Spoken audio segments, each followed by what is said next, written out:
ก็อีแค่รับใบประกาศจบป .6 ก็ทำเป็นยิ่งใหญ่อลังการทำเป็นสำคัญกันนักกันหนา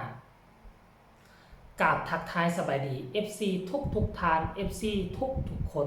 มาพบมาพ่อกับค่อยเจ๋เบาเล่าในคลิปนี้เป็นเรื่องราวข่าวสารเกี่ยวกับมีบางคนมีบางกลุ่มเพิ่นบ่เข้าใจและเพิ่นกะอิจฉาหรือว่าเพิ่นลำคอกลำคาญหรือว่าจังใดเนาะต่อกับบอสนกพงศกรต่อกับพอนกพงศกรที่เอาซอดอกไม้เป็นเงิน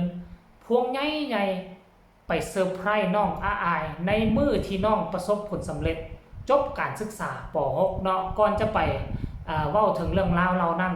ขอทักทายสบายดี FC ของเจบอลาวทั้งสองฝั่งโขงบ่ว่าจะอยู่ทั้งฝั่งไทยและก็ฝั่งลาวทักทายสบายดี FC น้องอาอายและก็ FC ของเสียงวีฮกถ้าผู้ใดเห็นหัวข้อเรานี่ควรจะโกรธควรจะแค้นควรจะเกิดความบ่พอใจแน่นอนลักเจบอลาวกับบ่พอใจแน่นอนอยู่แล้วพอเฮาเป็น FC ของน้องอาอายเนาะเห็นคำเว้าเรานี่เห็นคอมเมนต์เรานี่ค่อยก็เกิดความบ่พอใจจึงได้นำเอาคอมเมนต์เหล่านั้นมาสร้างเป็นคลิปนี้เพื่อมาบอกให้บรรดา FC แฟนคลับของตัวน้องอาอายว่าปัจจุบันนี้มันมีคนอิจฉาริษยามีคนกลุ่มหนึ่งมีคนก้อนหนึ่งที่กำลังเข้ามาแซะเข้ามากัดเข้ามากระแนกกระแหน่ท่านผู้ชมเกี่ยวกับบอสนกพงศกรเนาะเนื่องด้วยว่า 2-3 มื้อหลังนี้คือมีการเฉลิมฉลองใหญ่บรรดา FC แฟนคลับของน้องอาอายทั้งสองฝั่งโขงบ่ว่าจะอยู่ทั้งฝั่งไทยและฝั่งลาวพากันแสดงความยินดีต่อผลสำเร็จอันยิ่งใหญ่คันสิว่าแล้วกับเด็กน้อยคนหนึ่งผู้ที่เคยด้อยโอกาสผู้ที่เกือบว่าบ่มีโอกาสที่จะได้ศึกษาหำเฮียนแต่ว่ามื้อนี้นางประสบผลสำเร็จฮู้บ่ว่ามันยิ่งใหญ่ส่ำใดสำหรับญาล้ำแล้วสำหรับน้องอาอายนั่นคือโอกาสที่ยิ่งใหญ่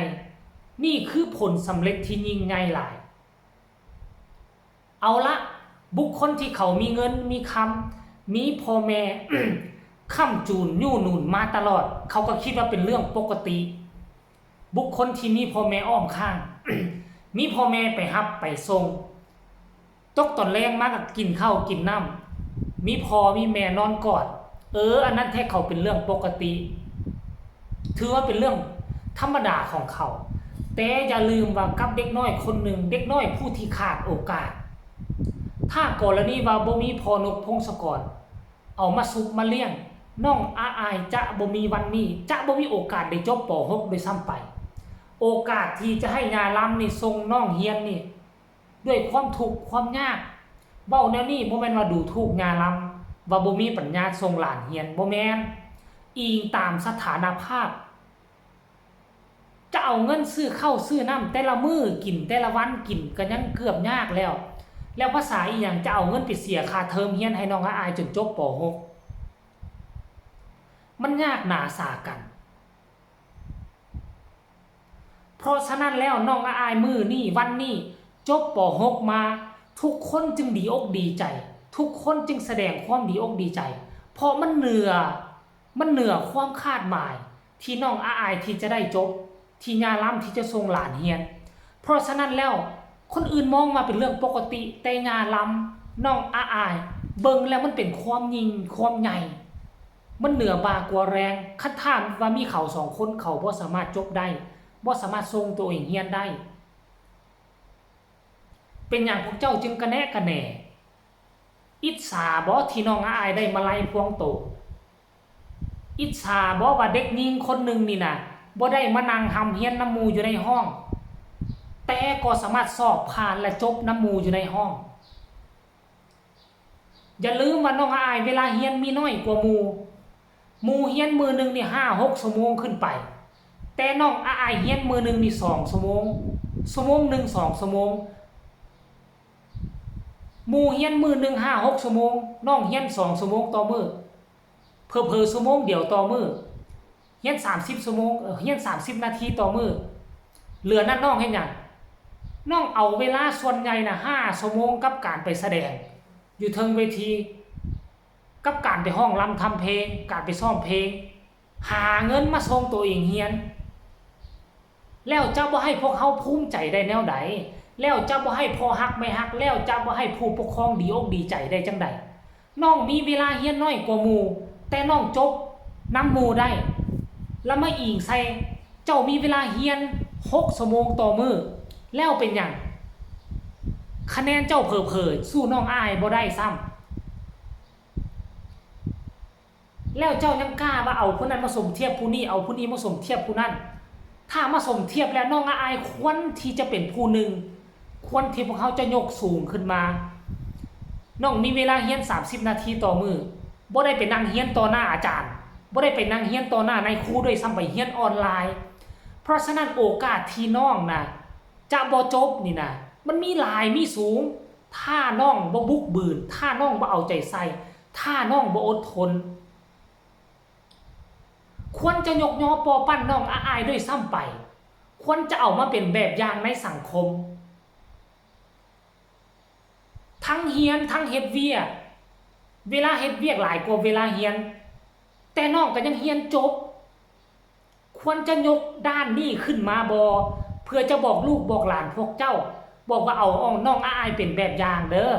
เวลาเฮียนก็มีน้อยเวลาเฮ็ดเวียกก็มีหลายทั้งเฮียนทั้งเฮ็ดเวียกแต่ในที่สุดเด็กคนนี้ก็ยังจบมาแทนที่จะยกย่อปอปั้นด้านนี้ขึ้นมาเพื่อให้ลูกให้หลานพวกเจ้าคนที่บ่เลเซเมาคนที่บ่ตั้งใจเฮียนได้เอามาเป็นแบบอย่างซั่นตัวเป็นอย่างต้องคิดแนวนั้นท่านผู้ชมคนเฮาละว่าใจแคบอิจฉาแม้กระทั่งเด็กน้อย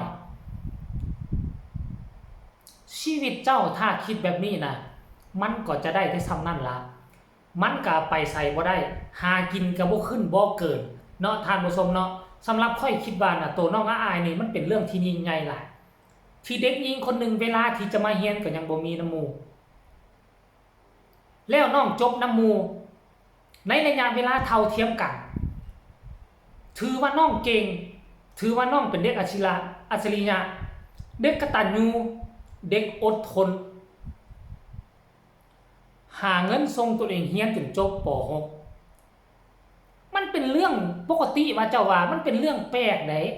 ลูกเจ้าได้ทุกมือนี่นะกลัวเราจะจบป .6 มาเจ้าหมดเงินน้ำมันเท่าใดเจ้าเป็นผู้ทรงผู้เลี้ยงผู้เกือแต่น้องอายบ่หาเงินงอบแต่ละคืนบ่ได้รับได้น้องช่วงลูกซุมเจ้านอนลิ้นเกมน้องอายก็บิ